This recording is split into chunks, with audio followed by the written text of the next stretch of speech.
Hello, welcome back to Shakil's physics classes. Today we will discuss discharge of capacitor through resistance and inductance. Discharge of a capacitor through resistance and inductance.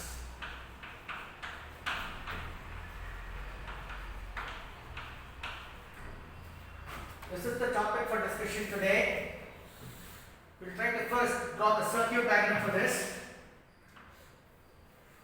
Our circuit is the same circuit which we have drawn for charging of a capacitor. A resistance and an inductance, they are connected through a Morse key.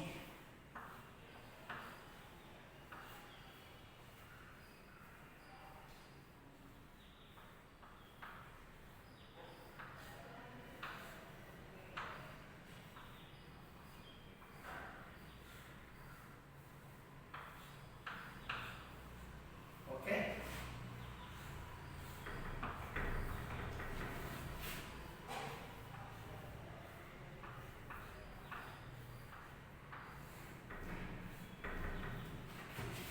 Resistance, inductance, capacitance.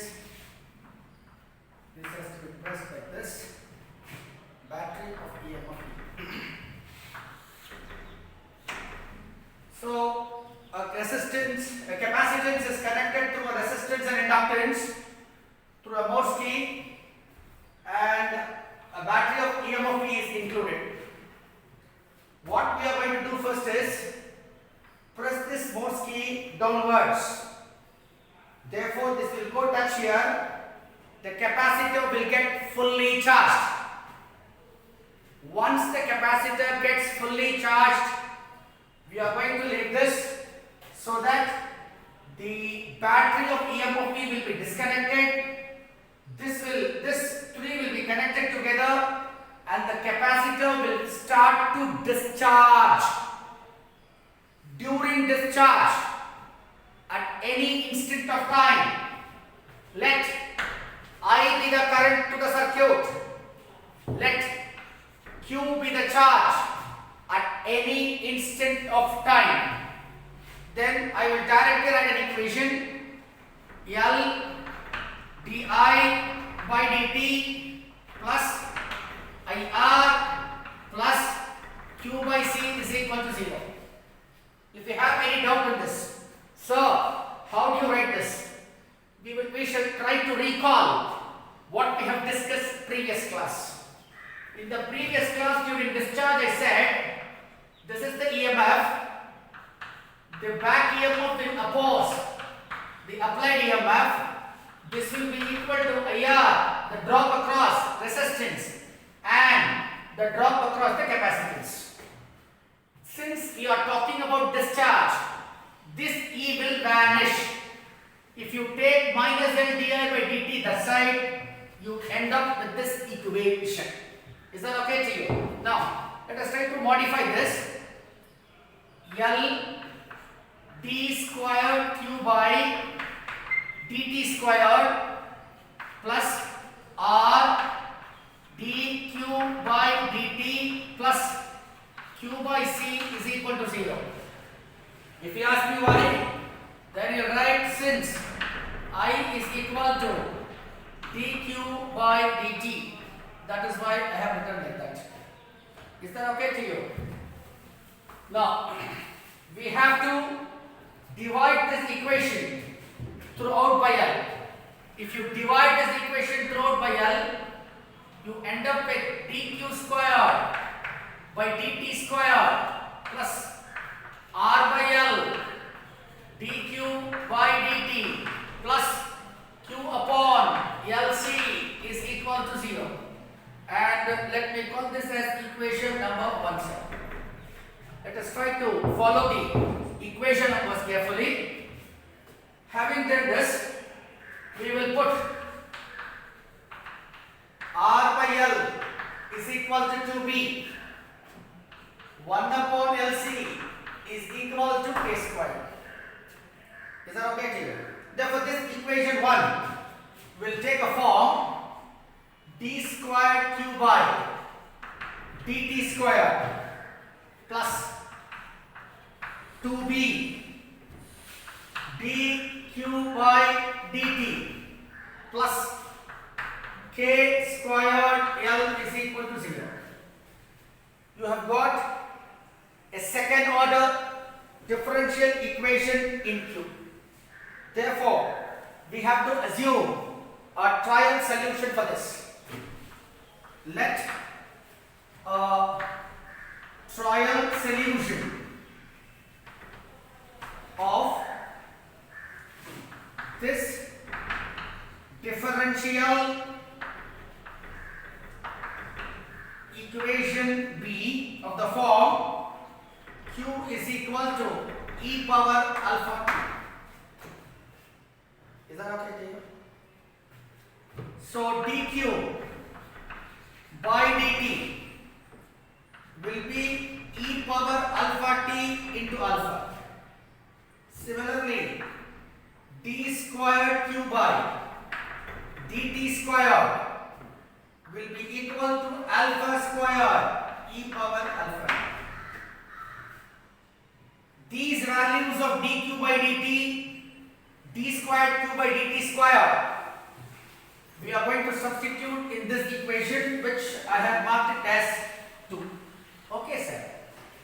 Therefore, our equation takes a form alpha squared e power alpha t plus 2b alpha e power alpha t plus k squared L is equal to 0. E power alpha, is that okay to you? Is that okay to you? Fine. Now I have made some mistake here. I have to check what it is. This is Q. This is Q. Am I right? This is Q. Therefore, it has to be e power alpha t. 1 by LC is k squared. Therefore, it should be k squared Q. Now it is perfect. Therefore, this equation will become alpha squared plus 2b alpha plus k squared is equal to 0, and I will call this quadratic equation. This is a quadratic equation which has to be solved to get its roots. Therefore, I use the formula alpha is equal to minus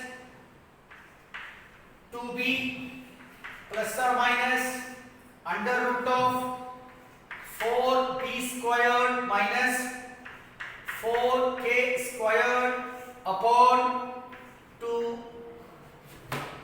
Therefore, this becomes alpha is equal to minus b plus or minus under root of b squared minus k squared. It has 2 roots. Is that clear to you, sir?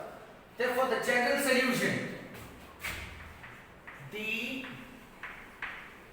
general solution of the differential equation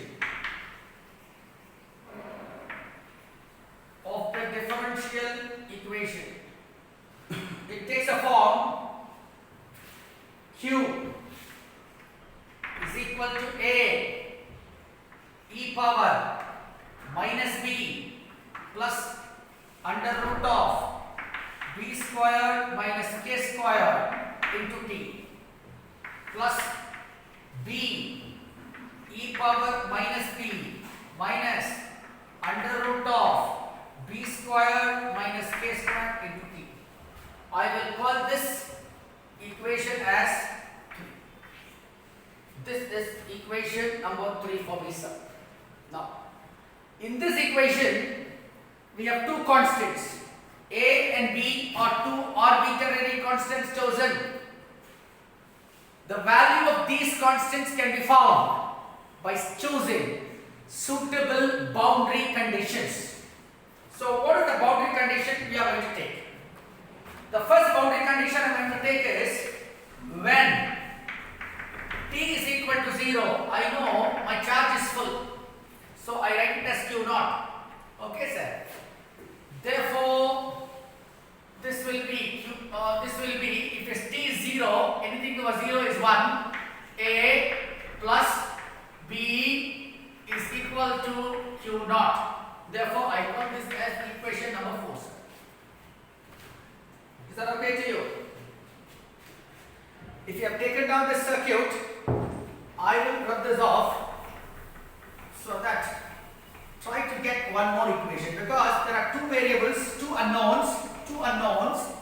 To determine two unknowns, I require a minimum of two equations. Therefore, I introduced one condition, t is equal to 0. When t is equal to 0, q is equal to q naught. I ended up with an equation a plus b is equal to q naught. Therefore, in order to get one more equation, I will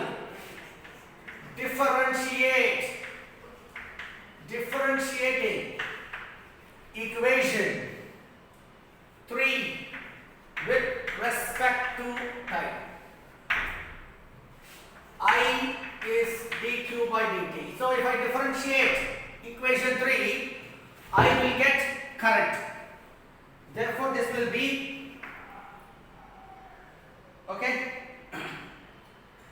If I differentiate this a minus b plus under root of b squared minus k squared into e power minus b plus under root of b squared minus k squared into t plus b minus under root of b squared minus k squared e power minus b minus under root of b squared minus k squared into t.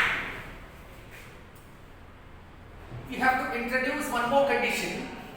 The condition is when t is equal to 0, I is also equal to 0. There is no current there. Therefore, this becomes 0 is equal to a minus b plus under root of b squared minus k squared. When t is equal to 0, this will become equal to 1. Okay. Similarly, plus b minus root of b squared minus k squared. Now, minus b can be taken out. So, you end up with the a plus b, then plus under root of b squared minus k squared into a minus b. Am I right, sir? Am I right, sir? Is that okay to you? That has to be simplified now. So if I simplify that, I will end up with an equation a plus b is q naught. Okay? Therefore, I will substitute this as minus b q naught plus under root of b squared minus k squared into a minus b. Let me rub this part. Okay?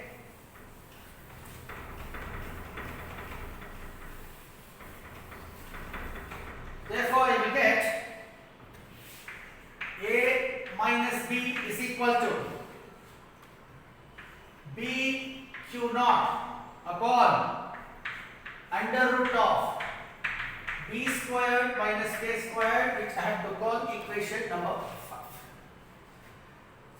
So there are two equations for two unknowns a and b. Solving this, we will end up with from equations 4 and 5. We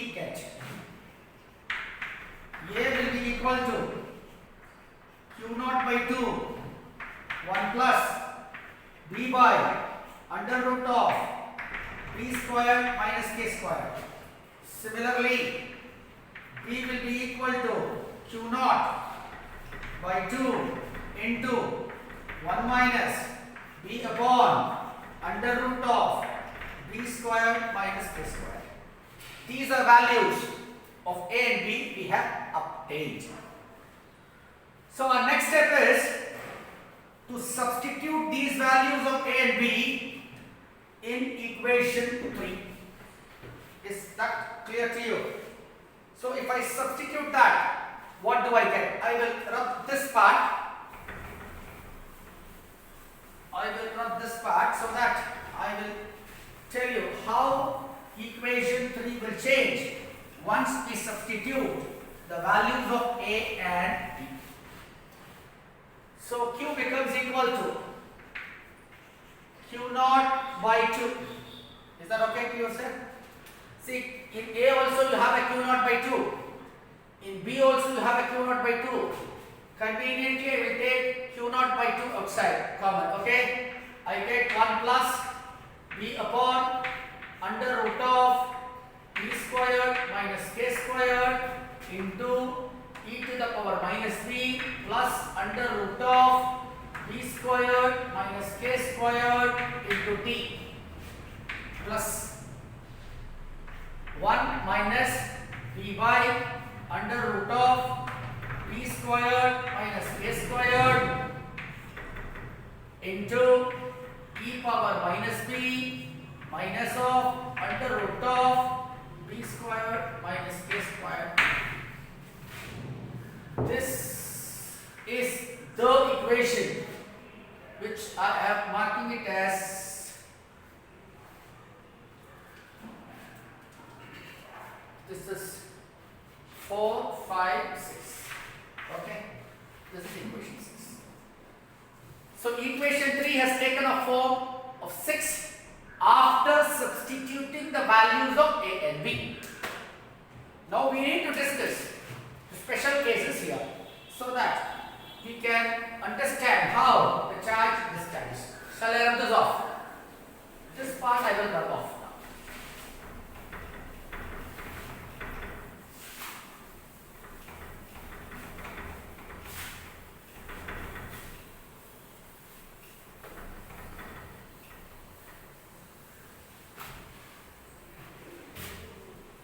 now. Okay. First special case.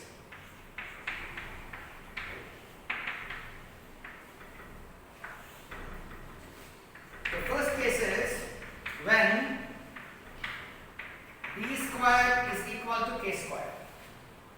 It means r square upon 4l square must be equal to 1 by ac. So if I substitute that, Q is equal to Q naught by 2